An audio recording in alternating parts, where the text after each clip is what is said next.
हे जर वेद म्हणत असतील तर जे प्रयोजन घेऊन आपल्याला येण्याचं प्रयोजन, आपल्या असण्याचं प्रयोजन, आपल्या जाण्याचं प्रयोजन हे कधीतरी आपण विचारणार आहोत. पण एक प्रयोजन सरांनी सांगताना सांगितलं होतं की करुणोपकरणी वेद गेले असं जे म्हणताना म्हटले, त्यांच्या कानावर त्यावेळी एक असणारी बातमी आली होती की आपल्याकडे गोनीदा येणार आणि गोनीदांची असणारी तेवढी वाणी ऐकायला आपण जायचंय असं या कानानं त्या कानाला कुणीतरी मित्रांना सांगताना सांगितलं असं. आणि मग अशी 3-4 असणारी जी ज्ञानाच्या लालसेने वेडावलेली होती ती असणारी 3-4 जण जमून त्या असणाऱ्या व्याख्यानासाठी निघून गेली. असं म्हणताना म्हणतात आपल्याकडे वेदांनीच असं सांगितले, पंडित मैत्री सभेत संचार केल्याने देशाटन हे जन्माचे सार्थक. तुम्ही ज्यांच्यात बसता तसे तुमचे विचार तयार होतात. तुम्ही ज्यांचं ऐकता तशी विचारसरणी तयार होते.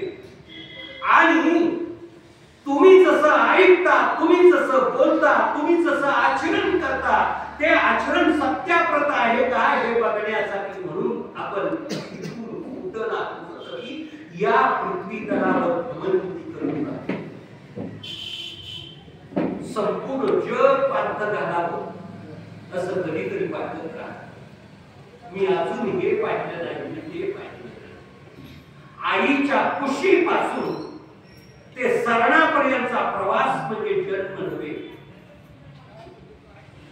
जन्म म्हणजे काय म्हटलं आपण आतापर्यंत? जन्मात येऊन अनेक माणसं काय जन्माला येऊन कल्याण करतात? फक्त आईच्या कुशीतून आई म्हणताना उपकाराचं बोलायचं, आईनं मला जन्म दिला. एका आईनं जन्म दिला आणि दुसऱ्या आईनं पोटात घेतलं. इथून पर्यंत तिथून पासून ते इथपर्यंतचा प्रवास म्हणजे जन्म असं काही लोक म्हणतात. पण आपण 2-1 वर्षापूर्वी हेही ऐकलं, या संपूर्ण जगाला जिनं आपल्या आवाजानं मोहित केलं. या जगातल्या माणसाला ज्यांना म्हणून कान आहे आणि ज्यांना म्हणून कानानं ऐकू येतं. ज्यांना ऐकू येत नाही त्यांनी बरेच प्रयत्न करून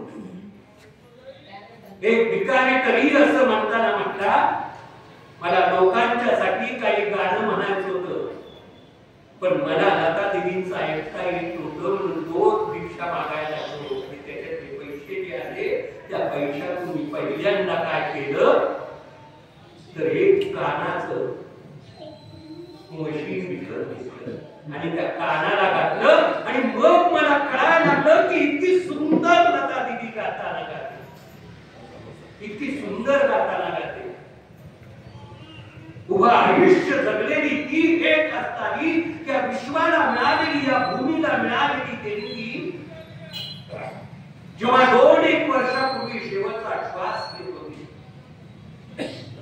आणि शेवटचा श्वास घेत असताना तिला विचारताना असा एक प्रश्न विचारला होता, की तू आयुष्यात तृप्त आहेस का? तुझ्याकडे काय नाही? त्यावेळी ती असं म्हणताना म्हणाली की या पृथ्वी तलावर जे म्हणून माणसांच्याकडे आहे, देवाधिकांच्याकडे जे आहे ते सगळं मला परमेश्वर आहे. काही नाही असं काहीच नाही. सगळं माझ्या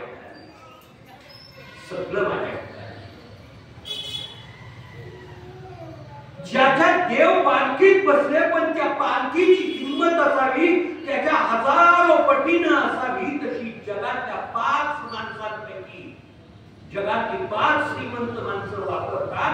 त्या 5 माणसांच्या पैकी त्यांच्याकडे जी गाडी असते त्यापेक्षा भारी गाडी नाही, त्यापेक्षा भारी गाडी. जगातले निवडून 5 राजे काढले तर त्या 5 मौल्यवान निशाणा माझ्याकडे त्याच्यावर पण खरं सांगतो या जगात या कशाला शेवटच्या क्षणाला वाटताना वाटतं की जगातली इतकी इतकी इतकी इतकी श्रीमंती माझ्याकडे आहे की या श्रीमंतीच्या दारात ही मात्र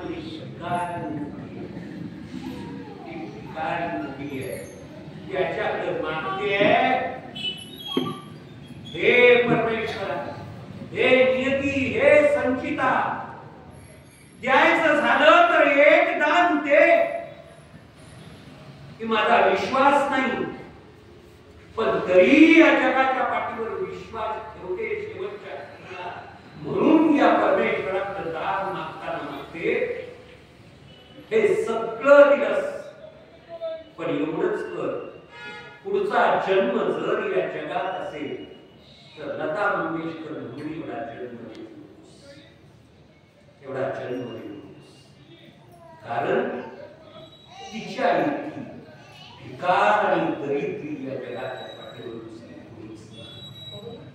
कारण मला कळून चुकलं की इतकी भारी गाडी माझी आहे त्याच्यावरचा ड्रायव्हर ज्यावेळी जायचा आणि एखाद्या दाराचा हॉर्न वाजवायचा त्यावेळी सारं जग बघताना बघायचं लता दिदी केली एवढी मोठी गाडी म्हणून त्याला आनंद व्हायचा पण आज मला कळतंय की ती सगळी गाडी ती सगळी इज्जत लता मंगेशकर नावाच्या एका असणाऱ्या व्यक्तीसाठी होती त्याच्या जीवासाठी होती तो नेमून दिलेला हा डॉक्टर या नर्स आणि त्या असणाऱ्या ज्या गादीवर मला दवाखान्यातल्या झोपवलंय याच्यावर किती प्रयत्न होऊन गेली असतील आयुष्याचा शेवट त्या एका असणाऱ्या पेशवर गादीवर आहे 5 लोकां जगातल्या 5 श्रीमंतांच्याकडे जे असणारे भव्य श्रीमंती आहे त्याच्यावरती नाही तर या असणाऱ्या गादीवर आहे 5 लोकांच्याकडे जी असणारी मोटार होती ती शेवटच्या क्षणाला ज्यावेळी आजारी पडले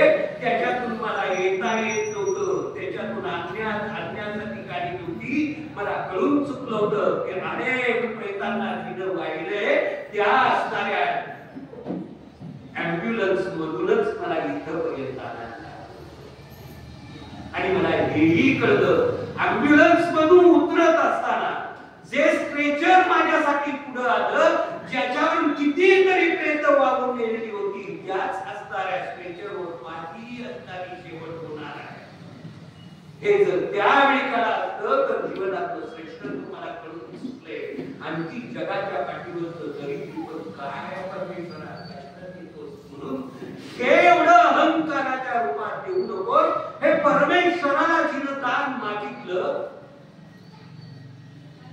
तेच दान आयुष्याच्या शेवटी परमेश्वराच्या स्वरूपाने ज्या परमेश्वराकडे जिनं दान मागितलं त्या दानाची अनुभूती घेतली तर आपणालाही कळून चुकतं की जगाच्या पाठीवर हजारो वर्ष जिथं या पृथ्वीवर वारा वाहतोय जिथं या पृथ्वीवर आकाश पूर्ण व्यापलेलं आहे जिथं या पृथ्वीवरच्या माणसांना कान आणि अंतरंग आहे जिथं या कानांना आणि अंतरंगाला संवेद नाही तिथं पर्यंत जगाचा शेवटचा शब्द शेवटचा स्वर जर या पृथ्वीवर शिल्लक असेल तर कुणाचा ज्यांनी या असणाऱ्या पांढरीचं साहित्यात असणारं नाव आग्रावर केलंय त्या पु ल देशपांडेंनी हे शब्द उच्चारले या पृथ्वीवर शिल्लक काय असेल तर एक वाहणारा वारा आणि त्या वाऱ्यावरून लगेच घेणारे ते असणारे लता मंगेशकरचे शब्द हे या ते शिल्लक असेल हे म्हणत असताना सुद्धा ती बाई म्हणताना म्हणतीये पुढचा जन्म देणार असेल तर त्यात या लता मंगेशकरचा हे असं का भाऊ वेदांना नाही का कळलं खरं म्हणजे या वेदांची प्रचिती आपल्याकडे येणारे असंख्य विचार म्हणतो. असं म्हणतात की वेद हे या संस्कृतीतले नव्हे, कारण त्याच्याही अगोदर परमेश्वरी जन्माला येण्याच्या अगोदर हे वेद होते. म्हणून आणखी आठवड्यात ज्यावेळी अष्टमी येणार आहे त्यावेळी अष्टमीच्या वेळेला आपण आणखी सत्य जीवनाच्या या पातळीवर लोक जीवनाच्या दर्शनासाठी या ठिकाणी येणार.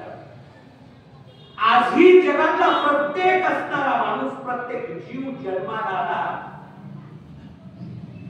ती जन्माला आलेल्या त्या जीवाला 13व्या दिवशी आईच्या मांडीवर बसून तिला जेव्हा त्या पाटावर बसवलं जातं तेव्हा कोणीतरी हातात घेतलेलं ते पाट आणि घरात जमलेल्या साऱ्या असणाऱ्या सुवासिनी त्या असणाऱ्या आईची ओटी भरत असताना म्हणतात की जन्माला येऊन एवढी देवकी असं देवकीचं भाग्य तुझ्या जन्माला येऊ दे. आणि ज्या असणाऱ्या पातळीवर तुला संपूर्ण विश्वाचा अर्थ कळाला त्या असणाऱ्या देवाला जन्म देताना दिलास ती देवकीच. ते भाग्य तुझ्या नशिबी येऊ दे. आणि दुसऱ्या बाजूने नंदाच्या घरात त्या असणाऱ्या जीवाला लहानाचं मोठं केलंस, लहानाचं मोठं केलंस. ते आई पणही तुझ्या वाट्याला येऊ दे असं म्हणून तिच्याकडून 3 वेळ मस्तकाला लागून कुणीतरी बाई असं उचलते त्या बाळाला आणि पाळण्याला ओवाळून खालून असं देताना म्हणते, हरपाळ दे, गोपाळ दे, कृष्ण दे, वासुदेव दे. म्हणून ज्या पाळण्याला ओवाळून घेतलं जातं असा ओवाळून टाकलेला एक चैतन्यशील आत्मा अजूनही या पृथ्वीवर प्रत्येक आत्म्याच्या, प्रत्येक चैतन्याच्या देहातून साक्षात रूपाने जिवंत असतो. आणि त्या पाळण्याला ओवाळून, त्या पाळण्यात जेव्हा टाकायचं पाळणा ओवाळून, तेव्हा त्याच्या कानात चुर्र करत असताना पाठीमाग अनेक असणाऱ्या भुक्या त्या हत्तीनं खाल्ल्या आणि गुर्र करत असताना कानात त्या असणाऱ्या पाठीवर भुक्या घेऊन एक जन्माचं सार्थक पण दिलं. आपल्यात ही त्या परमेश्वराचा अंश 13व्या दिवशी आपण या आपलं नाव काहीही असो,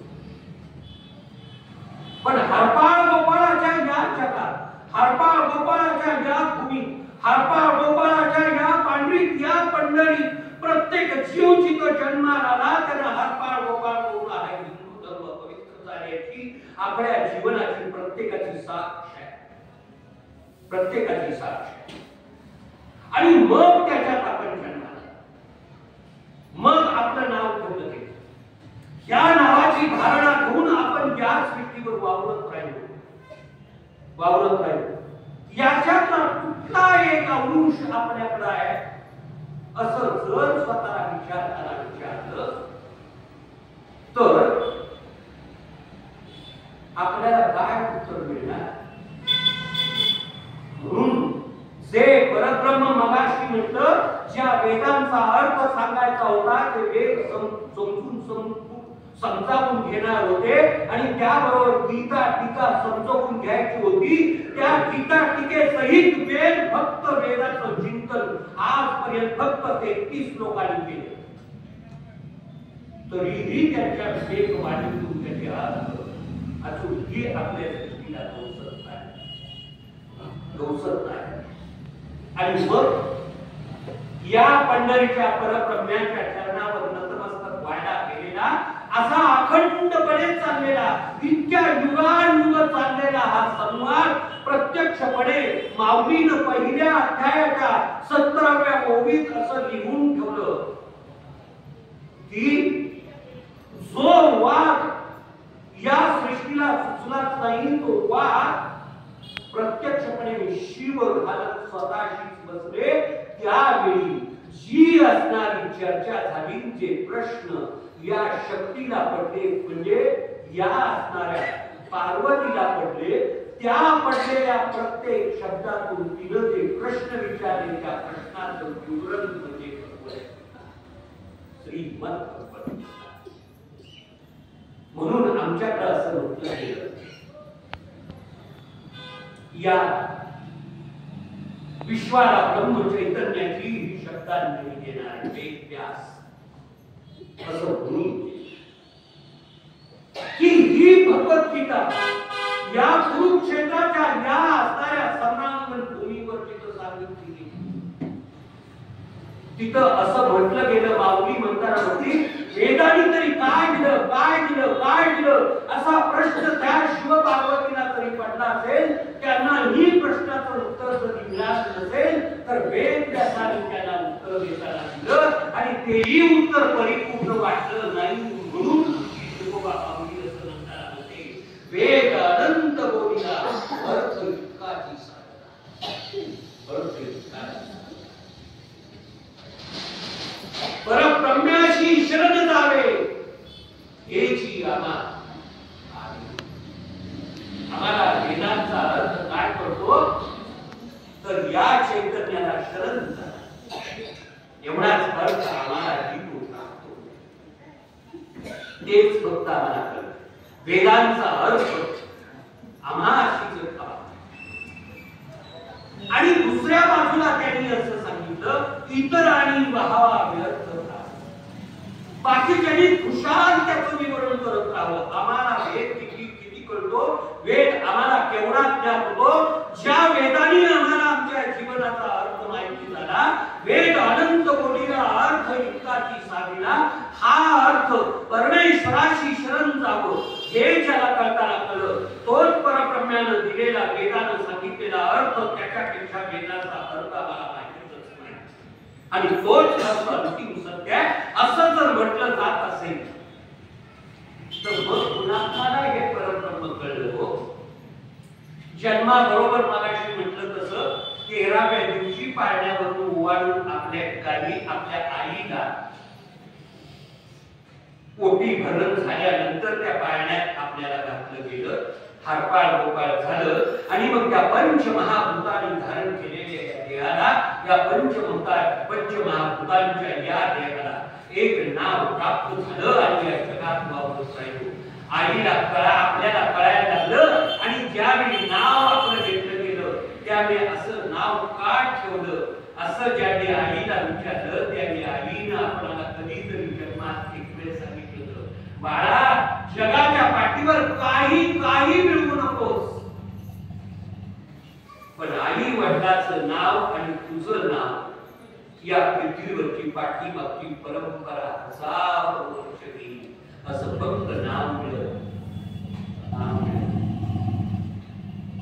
त्या इंग्रजी साहित्यासहित शेक्सपियरला पडलेला प्रश्न होता त्याला त्यात विचारलं नावात काय असा प्रश्न पडला होता पण या पृथ्वीवर जन्माला तेवढ्याच साठी यायचं आहे की नाव आचरावं करायचं नाव आचरावं करायचं म्हणून आमच्या मराठी साहित्यातला एक असताना केशव सूत असं म्हणून जातो सांगताना सांगतो कवितेत लिहिताना लिहितोय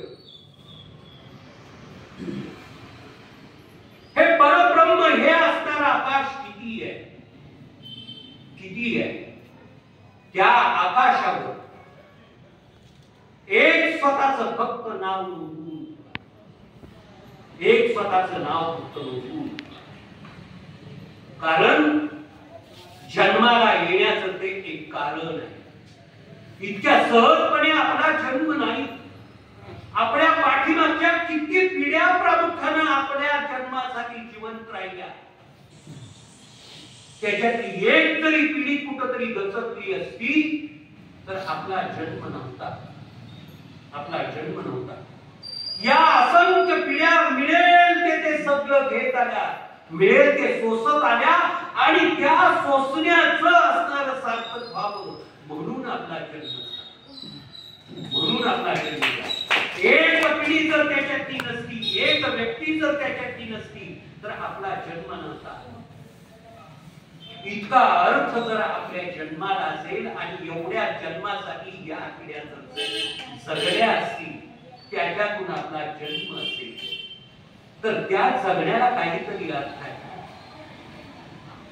आणि मग असं विचारताना विचारायचं, का जगतोय? तर काही पोरं अशी, काही लोक अशी उत्तर देतील, तू काय करायचंय? जगायचं नाही तर काय करायचं? मरण येत नाही म्हणून जगायचं, म्हणून मरण येत नाही म्हणून जगायचं. मग त्यासाठी काय करतोस? औषध का खायची? जगायचं म्हणून. आणि जगायचं का? औषध खायचं. औषध खायचं. औषध खाण्यासाठी जगायचं आणि औषध खातोय म्हणून जगतोय, ही जीवनातली उत्तरं असत नाही. असत नाही. या हसण्याला काहीतरी अर्थ आहे. आणि उगीच आपलं काहीतरी ठकलं म्हणून का बसलाय? कुठं अजून चुकलंय कुणाचं? कुणाची वाट बघत बसतोय? कुठं सगळ्यात केलं बरोबरीची संपली 10 वर्ष झाली, कुठं चुकलंय कुणाचं? अजून का नेत नाही? एक वेळा हा आली जायचं त्या माणसाला. या साऱ्या प्रश्नांची उत्तरं म्हणून जगणं नाही. जगणं नाही. जगण्याला आमच्या या असणाऱ्या 3 वर्षाच्या पोरीनं 750 वर्षापूर्वी उत्तर दिलेलं होतं. 750 वर्षापूर्वी आपल्या थकून गेलेल्या भावाला त्या असणाऱ्या झोपडीत जेव्हा हात कोंडून घेतलं, हे ज्याचं पारायण जे आपण करताना करतोय, तो असणारा ग्रंथ लिहून पूर्ण व्हायचा होता. आणि त्याच्या अगोदर जेवण केवळ मिळत नाही आणि माणसं जगून देत नाही. वाढलेली एवढीशी भिक्षा सुद्धा ज्या असणाऱ्या त्या एवढ्याच्या झोळीत घातलीये. त्या दिवशीचं कारण काय होतं? अरे या जगातून जायचं होतं, जाण्यासाठीची परवानगी घ्यायची होती. आई बापांना विचारताना विचारलेलं होतं. आई बापांनी त्या असणाऱ्या पैठणला जाऊन शेवटचा शब्द, शेवटचा प्रश्न त्या पंडितांना विचारलेला होता. एक प्रश्न शेवटचा म्हणून विचारताना विचारतोय, माझ्या मुलांना जगण्याचा अधिकार कधी प्राप्त होणार? तेवढा अधिकार द्या पंडितजी, तेवढा अधिकार द्या. शेवटचं दान म्हणून मागतोय. जन्माला येऊन अनंत चुका झाल्यातील त्या साऱ्या चुका आमच्या या साऱ्या सरणावर जाळा, नाहीतर ओटीत घ्या. पण एक दान मागतोय म्हणून शेवटचं दान द्या. माझ्या 4 पोरांना एवढा माणूस म्हणून जगण्याचा अधिकार. शेवटी तोही नाकार देतो. पण 4 पोरं जिवंत जगायची असतील तर तुम्ही दोघं या जगातून जायला.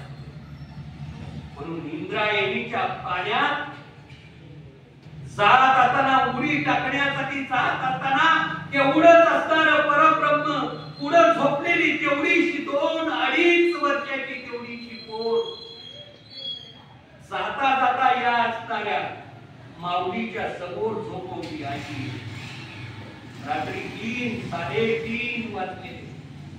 आपलं खुशीतलं बाळ त्या असणाऱ्या माऊलीच्या समोर ठेवलं. हे ठेवेपर्यंत माऊली जातीच होती. काय ही स्थिती, काय हे बघण्यासाठी ती ते जागच होतं, पण सोम ठेवून पडलेलं. आई उठली, डोळे पुसले. तेवढ्यात असणाऱ्या बाळाचे 3 पापे तिने घेताना घेतले. पुन्हा डोळे उघडून तिच्याकडे बघितलं. पुन्हा डोळ्याला तेवढंच ते बाळ लावलं आणि पुन्हा त्याच्या समोर ठेवलं आणि वरून म्हणताना घेतलं, आता आधी शांती रे बाळा, तूच या असणाऱ्या पोरीची आई हो आणि जगव. हे शब्द म्हणून बाहेर पडत असताना पाय धरले, पायाला पेटी घातली आणि सांगताना तेवढीच आमची ही असणारी जगात कोणतंही दुःख देवी, जगात कोणतंही काम सांग पण कुणाची माफी होण्याचं, कोणाची आई व्हायला सांगू नकोस आई असं का म्हणून जाते. पायाला भीती घातली आणि डोळ्यात बघत ते असणार कोण तेवढंच म्हणताना म्हणाला आई कुणाची आई व्हायला सांगू नकोस. पण ही शेवटची म्हणताना म्हणाली बाळ तेच होणं अवघड आहे म्हणून तेच व्हायचं आहे, तेच व्हायचं आहे.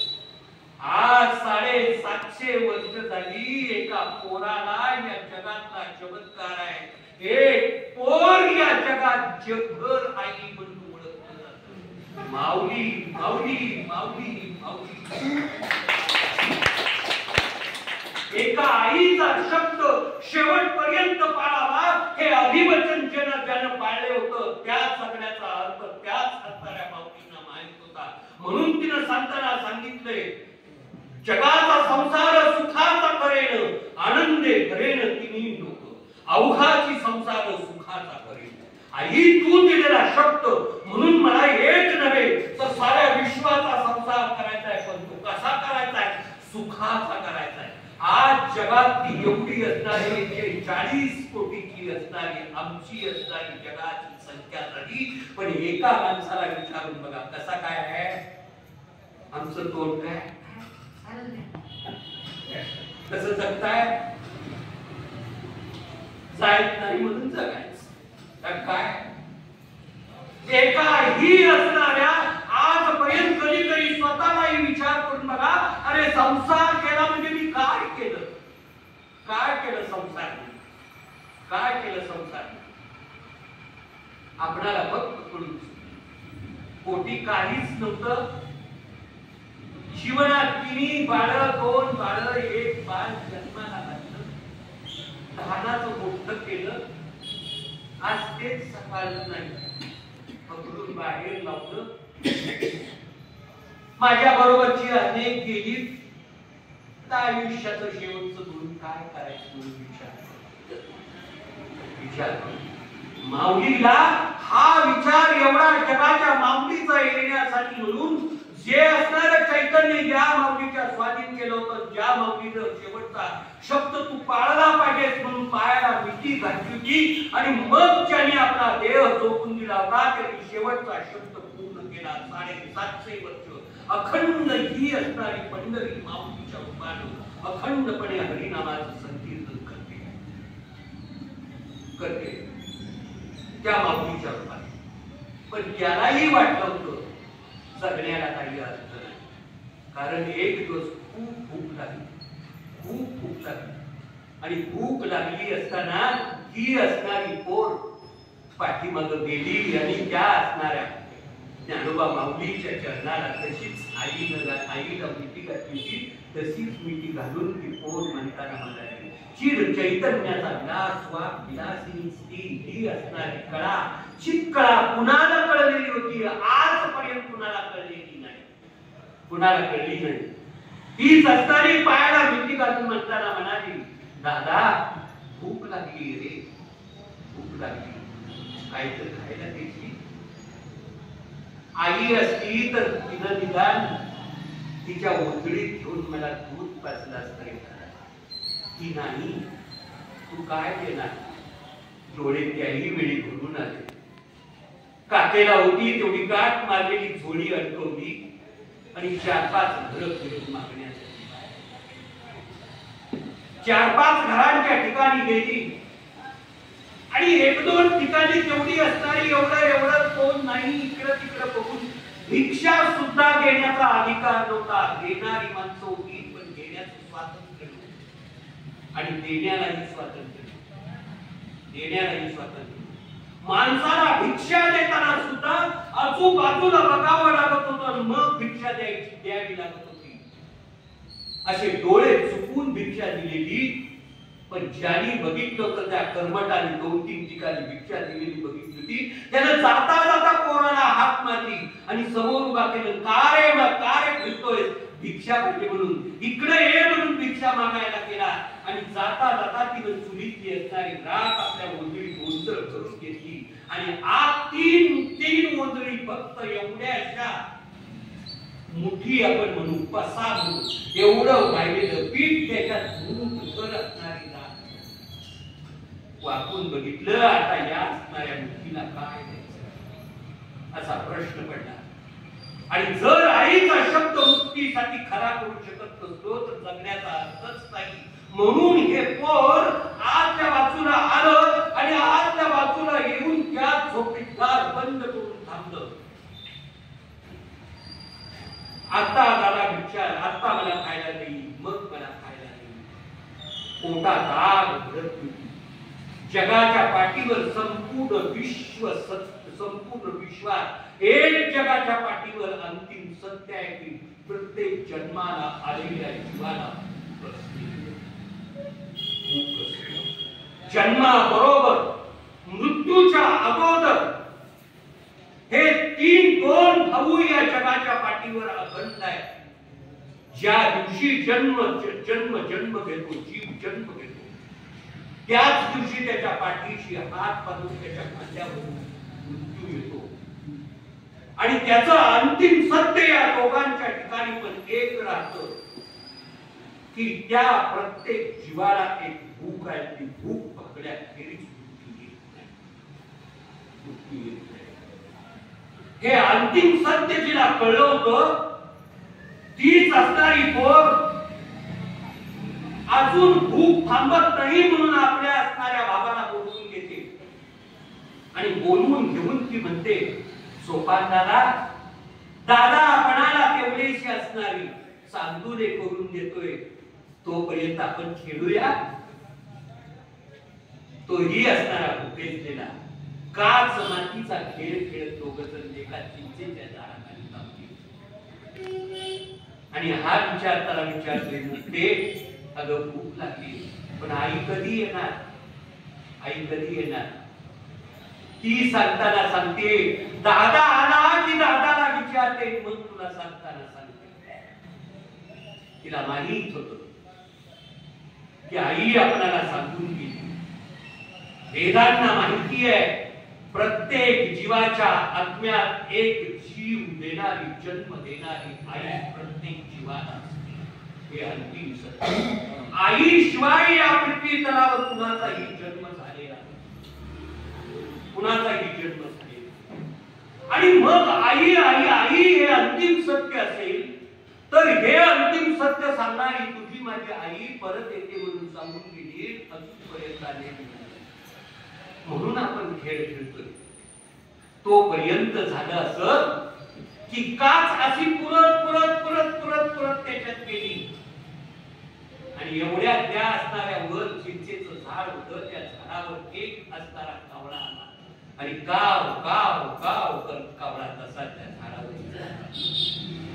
काच मातीत पुढे चटकन उठून ती उभा राहिली आणि म्हणते काय सोपान दादा दादा अरे ये बघ आई आणि बाबा येणार आहे. आत बसलेलं ते पोर त्याला विश्वाचा अर्थ जीवनातल्या अंतिम सत्याचा अर्थ आणि वेदांचा अर्थ माहित होता. या जगात एक वेळ गेलेला जीव परत कधी पाठीमागे एक नाही. तुला समजले ते अंतिम सत्य अंतिम सत्य आणि त्या अंतिम सत्याला आणखी एक कळेल ते सत्य हे अर्ध सत्य. हे सांगताना उठून नाचत नाचत असं म्हणाली आणि तो कावळा बघत बघत ती पाठीमागून गेली. त्या दादाला घेऊन ती बाहेर आली आणि त्याला सांगताना सांगते बघ दादा बघ. सोपान दादा म्हणतो आई कधी येणार नाही. तू सांगतोय आई येते म्हणून सांगून गेलीये आणि मलाही माहिती आहे की आई एक दिवस आल्याशिवाय राहणार आणि याचं सत्य बघायचं असेल तर तो बघ काऊ बघ काय सांगताना सांगतोय तो काऊ दादा तर काव काव म्हणून ओरडतोय. ही याच्यावर कविता जगातलं अंतिम सत्य. त्यावेळी हे डोळ्यातले अश्रू पुसत पुसत हे पोर म्हणताना म्हणाल, चल पहिल दोघे काऊ कोपत आहे, शकून गे माये सांगत आहे, उड उड रे काऊ तुझे सोनेन मडवीन पाहू.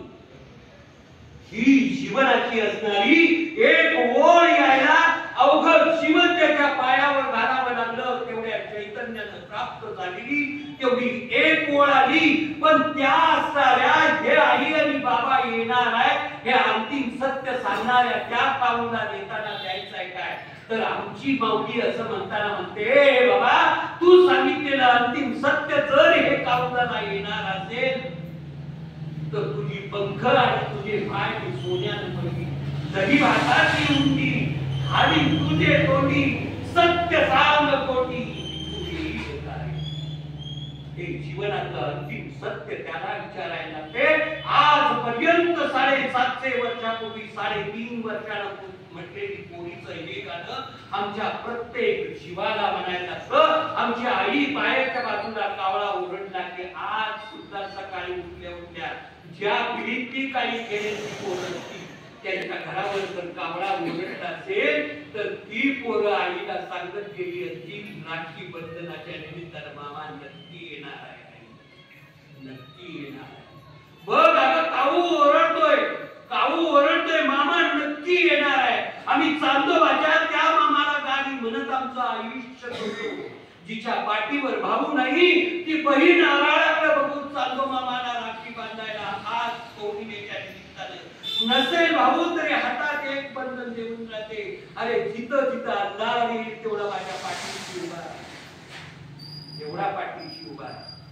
हे सांगणार चैतन्यनी त्या असणाऱ्या मुलीनं प्राप्त आणि म्हणून त्या चांदोबाला राखी बांधणारी आमच्या समाजात ही चैतन्याची भूमिका घेऊन जे असणारं जीवन जगला त्या असणाऱ्या आमच्या ही या परब्रह्म्याला एकवेळा आणखी आठवड्याला आपण तो साजरा करणार. पण त्याच्या अगोदर राखी बांधायला जवळ पैसे नाही आणि राखीसारखं पवित्र बंधन काही नाही. म्हणून राखी बांधायची तर कशाला हे सांगताना अगं तू अटक तोपर्यंत तुला भाजी चिरून देते असं म्हणून ते त्याच्या ऐक्यावर बसलं आणि मिळतीनं भाजी तो ते करायला गेलं तोपर्यंत पोटाला कापलं. आई म्हणून केवळ हाक मारली. जे असणारं जेवण करणारी चटकन त्या ठिकाणी उठली आणि जवळ येऊन पाहते तर तेवढ्याच्या पोटात येणार तोंडात घातलं, तोंडाने चोखायला लागली आणि त्याच वेळी ते रक्त चोखून झालं. अवघं परब्रह्म अंतःकरणात साकारल्याचा साक्षात्कार झाला आणि तिनं बोट पाठीमाग काढलं आणि आपणच असणारा पदर काढला, पदर काढून त्याची तेवढी चिंधी त्याच्या बोटाला बांधली. आमच्या असणाऱ्या संस्कृतीतला पहिला असणाऱ्या भाऊबीज त्या भावाला त्या दिलेल्या परब्रह्माच्या अजून साक्षात्काराच्या रूपानं जिवंत होतं. चिंदी बांधते द्रौपदी हरीच्या.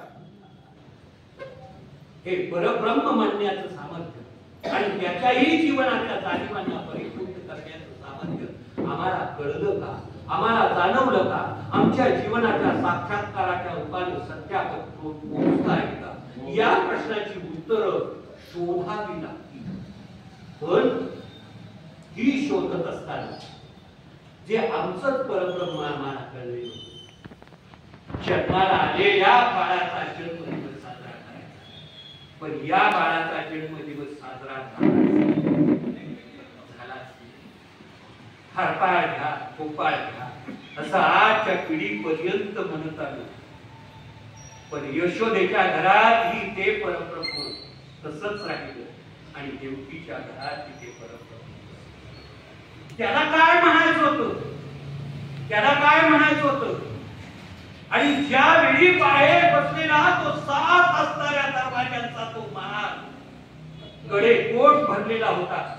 त्याला घडीला कुंप लागलेली होती आणि त्याच्यातून बाहेर आलेलं हे बाळ आईची कूस सोडून बाहेर आलं. रात्री 12 वाजता भरणी नक्षत्रावर जन्माला आलेलं बुधवार हे बाळ जन्माला आलं. प्रत्येक आईचा जीव बाळाची पहिला टाहो ऐकण्यासाठी जीवाचं कान करतो. पण या मौलीच्या नशिबाला काय होतं, जन्माला आल्या आल्या तिने तोंडावर हात ठेवला. कारण पहिला त्याने हे रत्न जर बाहेर कानावर गेले तर आठवा संपणार.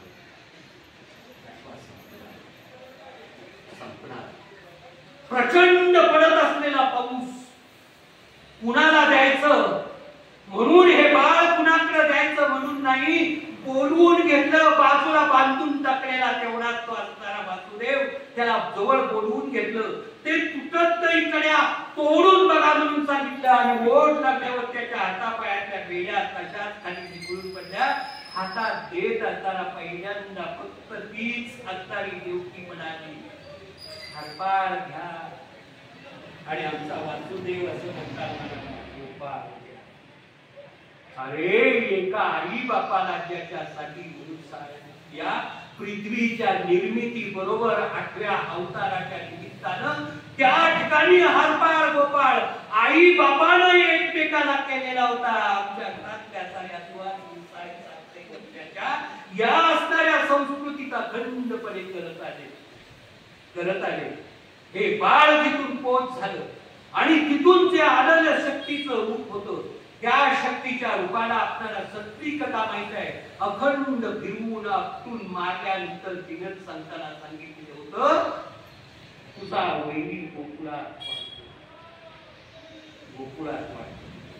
कुणाला कळलं होतं? वेदांना माहित होतं.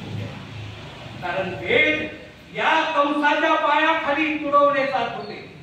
कंस रोज त्याच्यावर तुडवून आपली विष्ठा त्याच्यावर टाकत होता आणि विष्ठा टाकून झाल्यानंतर आणि त्याच्यावर प्रामुख्यानं लघुशंका करून झाल्यानंतर होता.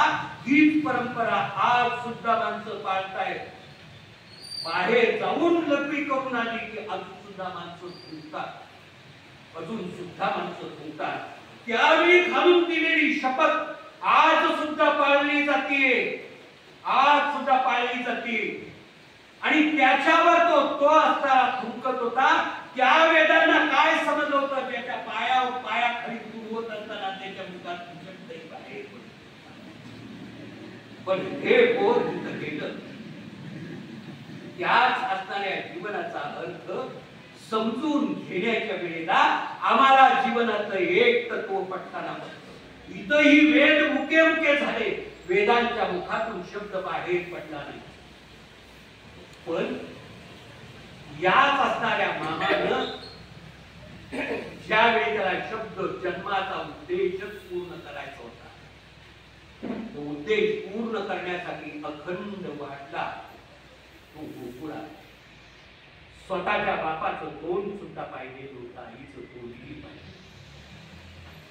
जगाच्या पाठीवर 2 वीर असे, एक तत्वज्ञानानं भरला होता आणि एक कर्तृत्वानं संपन्न होता, शौर्यानं संपन्न होता. ज्याला जन्म देताना बाप पाहता आला नाही आणि जन्म दिलेली आई पाहता आली नाही आणि दाखवली तरी सत्य सांगता आलं नाही. असा आमच्या महाभारतानं जन्माला घातलेला एक कर्ण, सूर्यासारखा दत्तिमान बाप असून सुद्धा ज्याच्याकडे डोळे उघडून बघण्याचं, अर्घ्य देत असताना बघण्याचं पुण्य आणि बाप एकाच वेळी जो अनुभवत होता तो असणारा कर्ण होता. आणि इकडे वाढत असताना तुझा वैरी वाढतोय असं सांगत असताना त्याच असणाऱ्या मथुरेत त्याचा छळ होत होता. आणि आईचं दूध पाजता येत नाही म्हणून मावशी होऊन जा म्हणून आमच्या असणाऱ्या एवढ्याच्या त्या पुतणेला पाठवून दिलं होतं. संपूर्ण गोकुळात जेवढी जन्माला आलेली असतील तेवढी 5 आणि ज्यांना पाजून झालं की त्याचं विष त्यांच्या मुखात. हे विष पाजण्यासाठी म्हणून आमची पुतना त्या असणाऱ्या तेवढ्याच्या गोकुळात गेली. सगळ्यांना पोरांना एकत्रित केलं आणि विष पाजायचं होतं. हे ज्यावेळी या असणाऱ्या रांगत असलेल्या पोराला कळून चुकलं त्यावेळी मावशीच्या पहिल्यांदाच मांडीवर जाऊन झोपलं आणि इतकं पिलं की रक्तही सगळं संपलं. रक्तही संपलं. मावशी जगाच्या पाठीवर शिल्लक ठेवली नाही. या पुतण्याच्या प्रत्येक असणाऱ्या चालीमेबरोबर पुतना संपली असा ज्यावेळी ऐकायला शब्द केला त्यावेळी आक्रोश करून इतका उंच उडी मारली आणि खाली असा कोसळला कधी नव्हे स्वतःच्या पापाला पडलेला डोळे भरून त्या पोराला पाहिजे. त्या कंसाला मारल्यानंतर जीवनाचं एक अंतिम जन्मच त्याच्यासाठी. त्या कंसाला मारून झाल्यानंतर मारल्याचा उत्सव जगातल्या सर्व देवदेवतांनी विश्वानी त्याच्यावर फुलं टाकली, त्याच्यावर गुलाल टाकला, त्याच्यावर जेवढे म्हणून गंधाक्षता होत्या त्या सगळ्या गंधाक्षतांनी त्याच्यावर एवढं प्रचंड मोठा असणारा वर्षाव केला की ज्या वर्षावात हे चैतन्य अवघड चैतन्य नाहत. आणि हे नाहून झालं. बाजूला रस्त्याच्या दोन्ही राजवाड्याच्या बाहेर लाक्षावधी असणाऱ्या भूमिका त्याला ओवाळत होत्या, औषध करत होत्या. पण याचं कशावरच लक्ष नव्हतं. हे पोर मारून त्याच असणाऱ्या सहित आपल्या बाहेर आणि मोठ्या टाहो फोडून आई म्हणून त्याला साथ घातली. आतनं ओ म्हणून सुद्धा आवाज आला. बाहेरच्या बाजूला फक्त एका असणाऱ्या तपकात एक निरांजन एवढंच घेऊन ती बाहेरच्या बाजूला आली आणि एका हाताने एक हात पाठीमागे बांधला आणि एकाच हाताने निरांजन ओवाळला. ते पोर धाडकन तिच्या पायावर जाऊन पडलं आणि म्हणताना म्हणालं, आई ज्यासाठी जन्म दिलेला होता ते तुझं नाव मोठं करण्यासाठी म्हणून आज जगातला सर्वात पवित्र असणारा दिवस तुझ्यासाठी आहे. आणि अशा वेळी ओवाळती नाही. आई जन्म येण्याचं कारण तरी काय पुन्हा एक वेळ सांग. त्यावेळी आईनं छातीची धरलं आणि ती म्हणताना म्हणाली, खरं सांगू कृष्णा, अरे जगाच्या पाठीवर मी जन्माला आले. त्या जन्माला येण्याचं एक उद्दिष्ट पूर्ण करायचं. या जगावरचं अंतिम सत्य ते आहे, ज्या आईच्या पाठीवर ज्या आईच्या पोटी जन्माला येतो त्या आई वडील या जगातून नाहीसे होतात तेव्हा आई वडील बघण्याचं एकच नातं शिल्लक असतं, ते म्हणजे फक्त भावाचं. हे म्हणजे फक्त अरे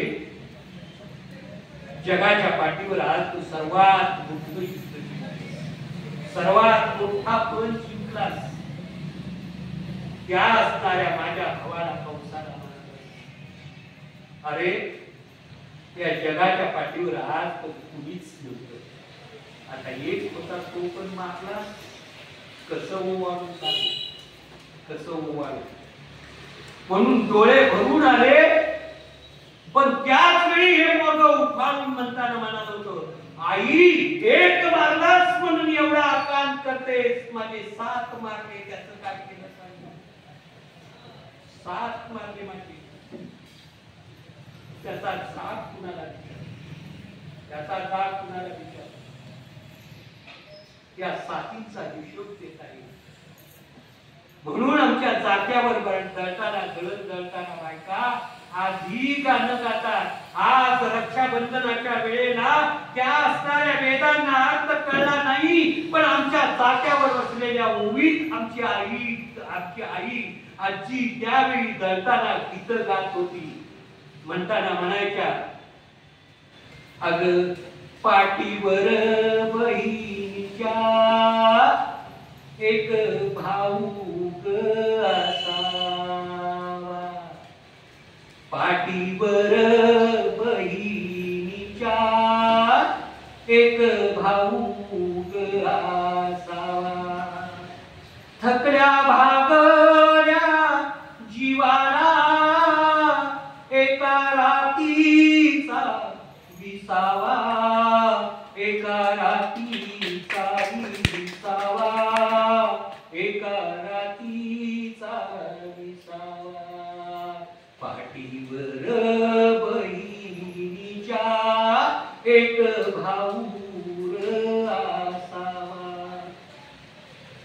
वेदांना अर्थ नव्हता कळला. आमच्या जात्यावर बसलेल्या आईनं अर्थ वेदांना सांगितला. वेदांना अर्थ सांगितलं. म्हणून मगाशी असं म्हणताना म्हटलं, उगीच जर म्हटले म्हणून ती सपाग्यांची आठवण झाली नाही. यात असणाऱ्या पांडू मास्तर, यात असणाऱ्या ती सावळारामानं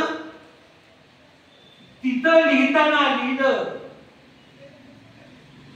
की आजपर्यंत काय झालं, देवानं भगवद्गीता सांगितली पण भगवद्गीतेचा अर्थ कळला नाही. म्हणून भगवान काय करतोय, भगवंतालाच गीतेचा अर्थ सांगताना सांगतोय. वेदांचा अर्थ कळला नाही. हा असणारा भगवान त्या भगवंताला भगवद्गीतेचा अर्थ सांगताना सांगतोय. हे सांगण्याचं सामर्थ्य आमच्या या 4 वर्षाच्या या असणाऱ्या 3.5 वर्षाची ती असणारी बहीण सांगताना सांगते, आई आणि बाबा येणार आहेत आणि तेवढ्याचा पाव फेडण्यासाठी तुला काय करायचं आहे, तर त्या जीव काऊचे असणारे पाय आणि त्याचे पंख सोन्याची करायचे. पंख सोन्याची करायचे. हे सांगण्याचं सामर्थ्य ज्या वेदांना कळलं नाही, त्या वेदांना वेदाचा नियंता या जगाच्या पाठीवर आमचा एक परमेश्वर आहे. आमच्या जीवनातलं अंतिम सत्याचं अशा एका पुरीचा विचार मला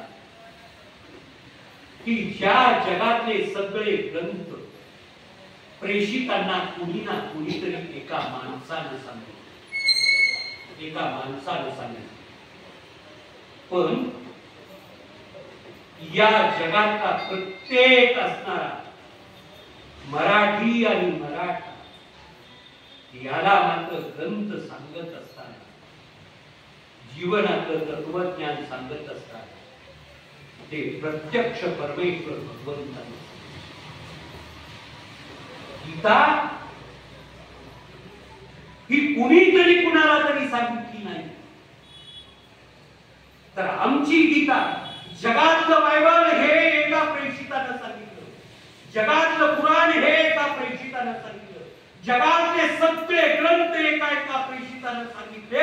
पण एकमेव या सृष्टीवरचा असा ग्रंथ आहे की भगवद्गीतेच्या रूपाने वेदांना सुद्धा तो अर्थ सांगितला, तो भगवान श्रीकृष्णाने सांगितला, संग्रामानं सांगितला. ज्ञानदेव बाळ माता सांगे गीता भगवद्गीता.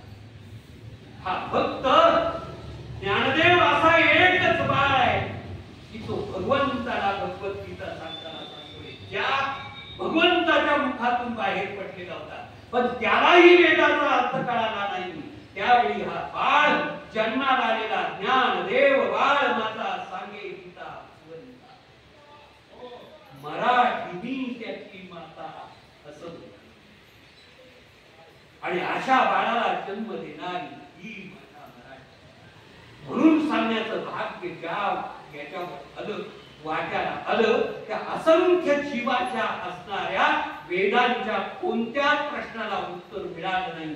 वेदांनाही जो कळला नाही तो कुठं समजला, आईच्या कुशीत समजला, आईच्या समोर समजला, आईचा शब्द पाळून समजला, आईचं वचन पूर्ण करून समजला. आईनं तो असताना भात भरवताना त्याला जी शपथ घातली, त्याला जे चांदोबाचं गीत सांगितलं, त्या आईला तरी कुठं कळाला नाही, तर तिनं एका हातानं गाव ओवाळलं असतं. म्हणून आमच्या या जगात जन्माला आलेल्या प्रत्येक माणसाला जिवंत आहे तोपर्यंत 2 निरांजनाने ओवाळतात. आणि ज्यावेळी जीव निघून जातो त्या आयुष्याच्या शेवटच्या क्षणाला एकच आरती पेटवली जाते. कारण ज्याच्यातला जीव संपला तो भक्त शिवाचा दिवा होऊन द्या. एका आईनं आपल्याच असणाऱ्या पुढे उभा राहिलेल्या, ज्याला वेद कळला नव्हता, त्या वेदाला सुद्धा हे जीवनातलं अंतिम सत्य सांगितलं. आणि एकच फक्त या वेदाच्या जाणीव सांगतात. आणि आयुष्याचा शेवट ठरलेला होता. संपूर्ण महाभारत त्याच्यासाठी त्याच्यातलं अंतिम पहिलं सत्य जन्माबरोबर निश्चित होतं. जीवन जगलं कंस चाणूर मर्दनाचा संपूर्ण असणारा जीवनाचा सत्यरूप आविष्कार त्यानं केलेला होता. पण जन्माला आणून एक सुद्धा जीव स्वतः मारणार जीवनातलं एक सुद्धा पाप स्वतःच्या हाताने मंत्र शक्तीला त्या ठिकाणी बोलावलं. पण जीवनातलं एकही पाप ज्यानं पूर्णत्वाला नेलं. जीवनाचा शब्द कडेला गेला पण अंतिम शब्द पूर्ण करत असताना सुद्धा जगाच्या पाठीवर एकही हत्या स्वतःच्या हातून केली नाही. कंसाची नाही, चाणूराचीही नाही. या असणाऱ्या विश्वात महाभारतात जे जे जीव जन्माला आले त्याची कुणाचीच हत्या झाली नाही. म्हणून जीवनातला अंतिम शब्द पाळायचा होता. तो पाळण्यासाठीच या सुद्धा जीवाला एक असणारा शाप भोगावा. ज्यावेळी महाभारत पूर्ण संपलं आणि संपल्यानंतर दान मागण्यासाठी गांधारीच्या असणाऱ्या पायावर मस्तक ठेवायला आणि धृतराष्ट्राशी संवाद साधायला प्रत्येकीकडे हात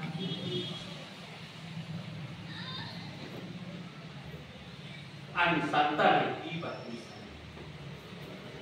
त्यावेळी कृष्ण आहे, भगवान आहे हे शब्द बाहेर पडल्या ती बाजूला झुकली आणि त्या जगात जन्म दिलेली माझी 100 त्याच मोठीनं मर्जी त्याच ज्या तऱ्हेनं माझ्या असणाऱ्या सुनांच्या पोटात जी असणारी वाढत होती तो वंश सुद्धा शिल्लक ठेवला नाही. त्या लक्षाच्या अरण्यात माझ्या सुनांच्या पोटी तो जीव वाढत होता. त्याच्या सहित त्या लक्षात राहत संगती कूटभर जिथं शिकला त्याचा अंतिम माझा आई म्हणून तुला शाप आणि तिनं सांगताना सांगितलेलं शाप दिला की माझी पोरं मेली त्यापेक्षा साऱ्या कुळाचा विनाश, साऱ्या कुळाचा विनाश होईल आणि धडपडून मरशील. यावेळी फक्त त्या असणाऱ्या धृतराष्ट्राच्या पायावर हात ठेवले आणि समोर हात ठेवून त्या असणाऱ्या व्यक्तीला आई त्या असणाऱ्या कौरवाची आई म्हणून खरं आहे पण एक वेळ पांडवांची आई होऊन बघ म्हणजे जगात एक सत्य तुझ्या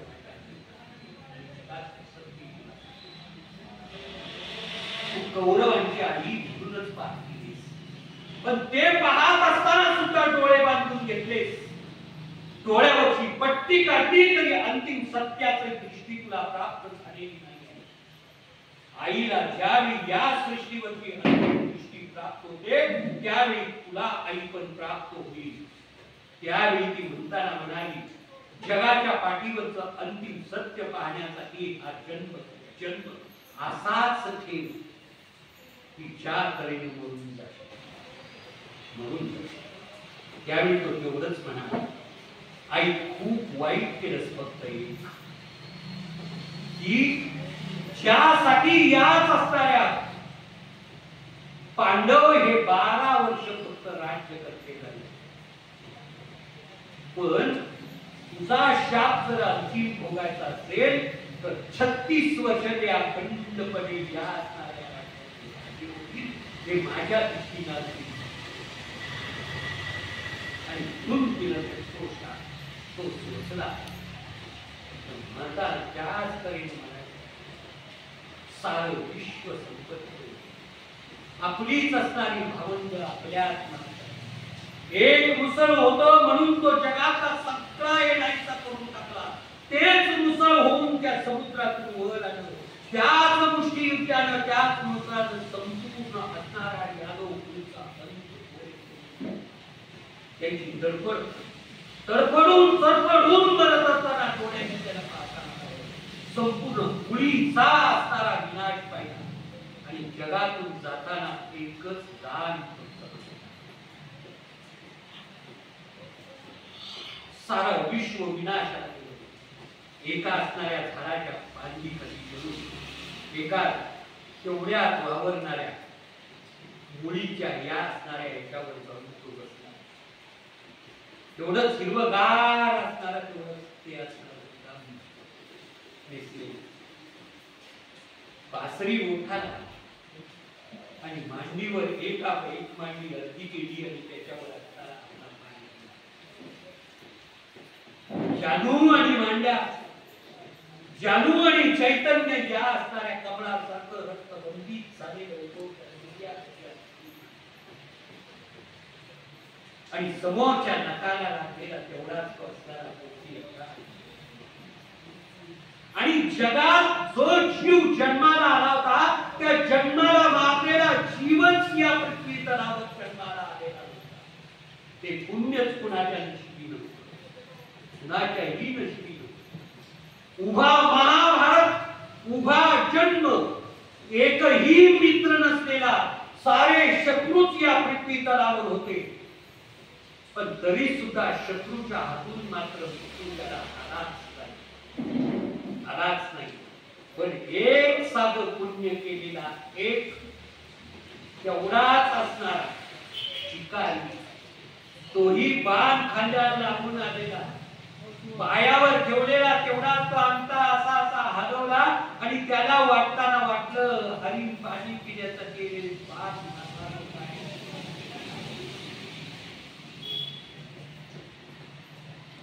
जीवाच्या अंतिम घटना.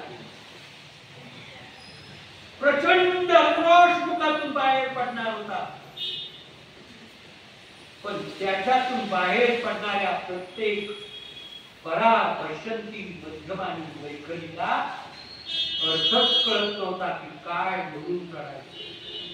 कारण त्या असणाऱ्या चार वाटेतून बाहेर पडलेले चार वेद त्या वेदांना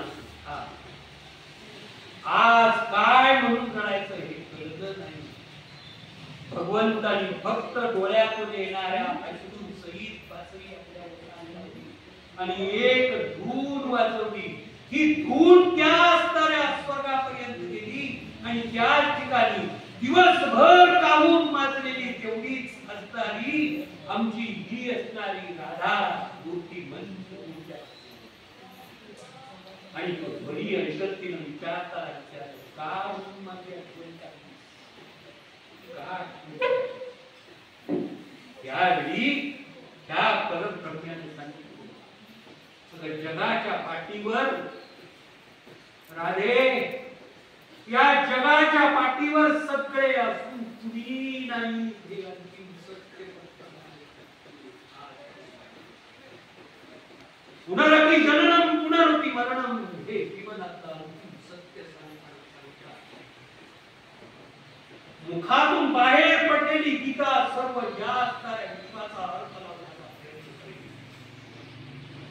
पण त्या वेदांना सुद्धा आणि या साऱ्या सृष्टीला सुद्धा मी कळलो.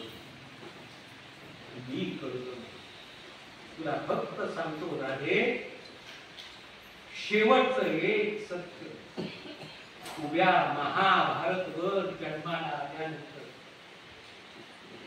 या वाड्यात जिथं आलो त्या यशोदेच्या वाड्यात झोपलो असताना एक वेळ फक्त मला बघण्यासाठी आणि पापा घेण्यासाठी म्हणून खाली वाकलीस आणि त्यावेळी फक्त लक्ष केलं होतं त्या आईचं दूध जिथून बाहेर पडत. संपूर्ण महाभारत आज जगाच्या पाठीवर पृथ्वीवरचे शिल्लक आहे. तिथं तुझं आणि माझं नाव घेत ह्या जगातले अनेक मुक्त होतील. मला मुक्तीचा मार्ग नाही, पण जगातल्या प्रत्येक जीवाच्या मुक्तीला एक अर्थ प्राप्त होईल म्हणून आमचे असणारे तुकोबा महाराज म्हणताना म्हणाले, त्यांनी जीवनाचं अंतिम सत्य आम्हाला सांगताना सांगितलं. ते म्हणताना म्हणाले, आजवर होतो तुमचे गावी, आता कृपा असो द्यावी, आता नाही येणे जाणे, सहज तुमचं हे बोलले, राम कृष्ण विठ्ठल तुका जातो. या वैकुंठाला जाण्याचा मार्ग त्याने दिला, पण वेदांना शेवटचा शब्द त्याच्या मुक्तीसाठी, त्याच्या मुक्तीसाठी एवढा मार्ग जर सुचायचा असेल तर वैखरीलाही जे सुचलं नाही ते राधे एका गोष्टीनं पुन्हा जन्माला येईल. आणि तेवढ्यासाठी माझी एक इच्छा पूर्ण कर, मला मांडीवर घे आणि फक्त राधे दूर द्यायची शेवटची शेवटची जी आईच्या दुधानं भाजली नाही आणि दत्तक केलेल्या यशोदेच्या ही तेवढ्याच्या असणाऱ्या, अगं संपूर्ण गोकुळचं दूध पिलो, मथुरा ओस केली, अभिषेकाचं दूध जगाच्या पाठीवर जोपर्यंत नाव जिवंत राहील तोपर्यंत मस्तकावर उघडत राहील. राधे मोक्ष जर द्यायचा असेल तर एकच फक्त तोंडात लागलेली शेवटची अंतिम दूध, मला आई होऊन तेवढं दूध पाहिजे. म्हणून तेवढंच बाळ दूध घेतलं, राधा आई झाली आणि त्या असणाऱ्या मांडीवर हे बाळ एवढंच बाळ गोपाळ झालं. त्या मांडीवर दूध एवढं पिलं आणि ढेकर दिला. त्या अंतिम ढेकरा बरोबरच वेदांना शब्द सुचायचे होते, पण त्याच्या अगोदर म्हणून वेदांनाही कळला नाही अंत पार ज्याचा, कानडा राजा पंढरीचा. तो अवतार आज या ठिकाणी परिपूर्ण होतोय. आणखी 7 दिवसांना आपल्या या साऱ्यांच्या कल्याणासाठी आणि जगाच्या कल्याणासाठी संतांच्या विभूती, पण त्याच विभूतीचं वचन पूर्ण करण्यासाठी म्हणून तेवढासा असणारा सुंटवडा वाटायच्या अगोदर एक जगाच्या पाठीवरची वेदांना न कळलेली माऊली म्हणजे आमची भक्त आणि दोन्ही आईनं संपून गेलेला जगाच्या पाठीवर आईसाठी विश्व व्यापून झाले. आईचा शब्द शेवटपर्यंत पाळता आला, पण आईच्या शब्दानं पूर्ण ती असणारी मुक्ता पूर्ण भुकेची तशीच राहिली. मुक्ताईचा सुद्धा तो असणारी भूक संपवता आली नाही. ही अखेर ती खंत आमच्या या असणाऱ्या ज्ञानोबा माऊलीला होती.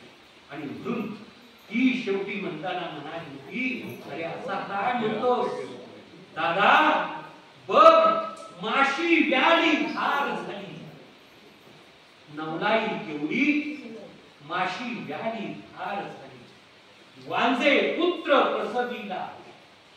एवढंच जीवनातलं सत्य सांगून ताटी उघडा ज्ञानेश्वरा. ही असणारी ही शेवटची मागणी करताना केली. आणि त्या माऊलीच्या रूपाने आणि या माऊलीच्या रूपाने वेदांना इकडं आमची मुक्ती समजली नव्हती आणि इकडं वेद पण त्या वेदांना आमचा हात म्हणून आमच्या जीवनाच्या सत्याचा एक अंतिम अंश म्हणून आमच्या जीवनातलं अंतिम सत्य सांगणारी ही एक वेदांना नाही कळला अंत पारल्याचा असा असणारा हा वेदाच्या अतीत असून ज्ञानाच्या पवित्र असून आजपर्यंत आकलनाच्या पवित्र वेदांच्या पवित्र या साऱ्यांच्या पवित्र असणारं चैतन्य परब्रह्माच्या रूपात त्या साऱ्यांच्या साठी गुण आहे वाक्याचे सुरू आहे. प्रत्येक माऊलीच्या रूपानं जीवन पवित्र करणार आणि जीवनाला अर्थ राहणारा आज कपाळ गोपाळ जीवनाच्या प्रत्येक घराघरात पार पडतो. पण हे जीवनातलं अंतिम सत्य आणि काही लोकांना त्या सत्यासाठी म्हणून हा पहिला दिवस माझ्या वाट्याला. खरं म्हणजे हे ऐकण्यासारखं होतं का नव्हतं जर सत्य रूपाला जाऊन भेटलं असेल तर येण्यात ही एकादशी आम्ही असतात नसेल तर प्रामुख्याने सरांनाच म्हणताना म्हणा की असं जर कुठं सापडलं कशासाठी म्हणून त्याचा अंत त्यानं बघितला पण आमचा अंत बघायला असलं कशाला असं म्हणण्याचं जर ओठावं लागलं तर तेही पण जीवनाच्या अंतिम सत्याला वेदांना तो कळला नव्हता.